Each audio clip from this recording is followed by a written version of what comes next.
ये सदस्य श्री चंद्रशेखर जी। धन्यवाद सभापति जी।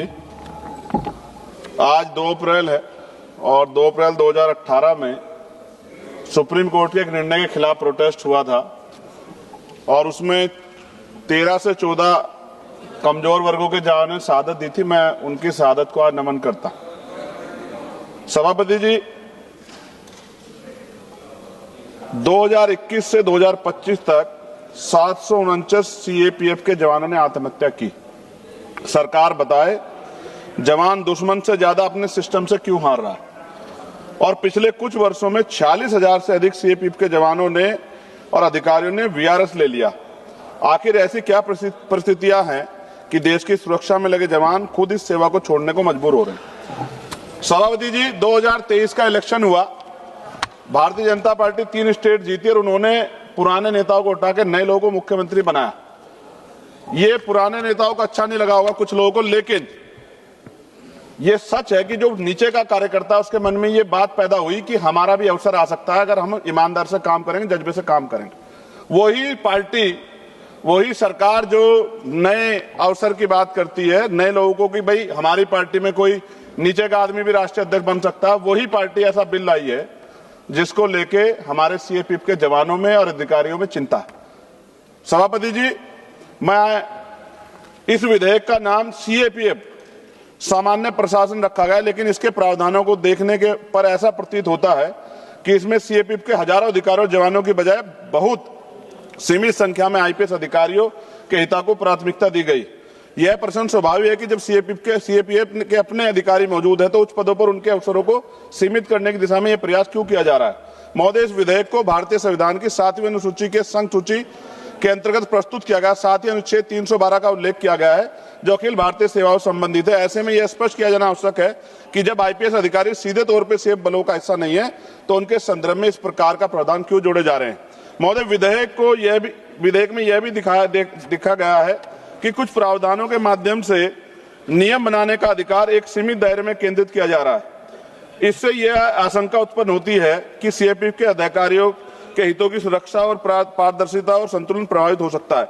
विशेष रूप से पूर्व में माननीय सर्वोच्च न्यायालय द्वारा दिए गए आदेशों के संदर्भ में यह स्पष्टता अपेक्षित है कि उन्हें किस प्रकार लागू किया जाएगा। महोदय, मैं माननीय गृह मंत्री से जानना चाहता हूं कि इस विधेयक को लागू होने के बाद सीएपीएफ अधिकारियों कैरियर विकास, पदोन्नति, वित्तीय लाभों और कैडर रिव्यू को स्थिति क्या होगी। वर्तमान में विभिन्न बलों में एक ही स्तर के अलग अलग पदों पे अधिकारी अलग अलग पदों पे कार्य कर रहे हैं, जिनमें ना तो पद समानता और ना ही वेतन समानता।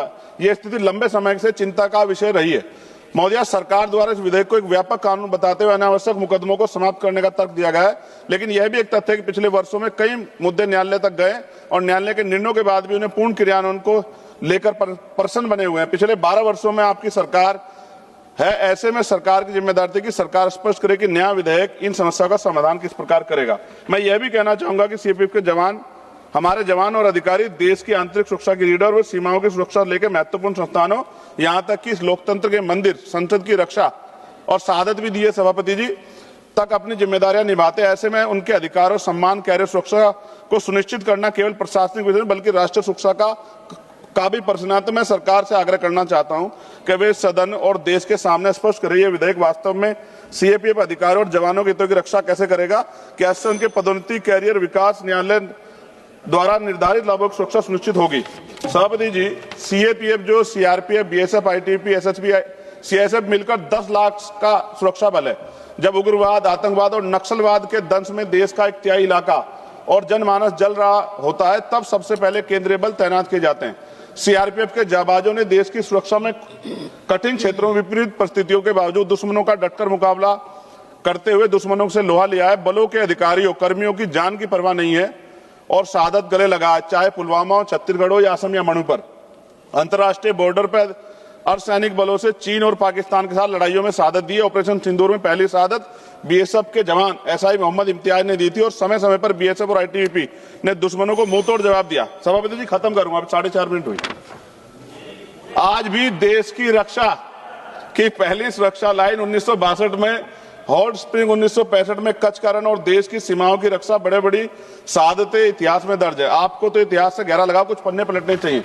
सभापति जी, यहां से वहां तक ये सीएपीएफ के जवान इस पार्लियामेंट की तरफ आज देख रहे हैं कि पार्लियामेंट हमारे हितों की कैसे रक्षा करेगी। ये अलग बात है, सरकार बिल लाई है, सरकार के पास शक्ति है, उसको पास भी करा देगी। हम लोग तो विरोध दर्ज करा सकते हैं, लेकिन ये भी एक कड़वी सच्चाई है कि अगर हम कोई बिल ला भी रहे हैं, हम किसानों के खिलाफ, किसानों के लिए बिल लाए, वापस लेना पड़ा, और भी हम बहुत सारे बिल लाए जिन पे आपत्ति हुई। सभापति जी 10 सेकंड में खत्म करूंगा। क्यों नहीं हम अधिकारियों से बैठ के बात करते हैं कि बीच का रास्ता निकल जाए? हम अपनी सेना का मनोबल, अपने आर्म फोर्स का मनोबल क्यों गिराएं? वो भी तो हमारे लिए खड़े हैं ना। हम उनको, उनकी शहादत को भी सलाम करते हैं, अपने एक एक सीएपीएफ के जवान को सलाम करते हैं। हमारी जान है, वो हमारा गौरव, हमारा सम्मान है। हम उनके लिए यहाँ इसलिए अपना विरोध दर्ज करा रहे हैं क्योंकि वो असहमत है। सभापति जी हमारी नहीं है, ये उनकी पीड़ा, उनके बच्चों की, उनके परिवार की पीड़ा, इसलिए हम लोग यहाँ विरोध दर्ज करा रहे हैं। बहुत बहुत धन्यवाद। जय भीम, जय हिंद, जय भारत।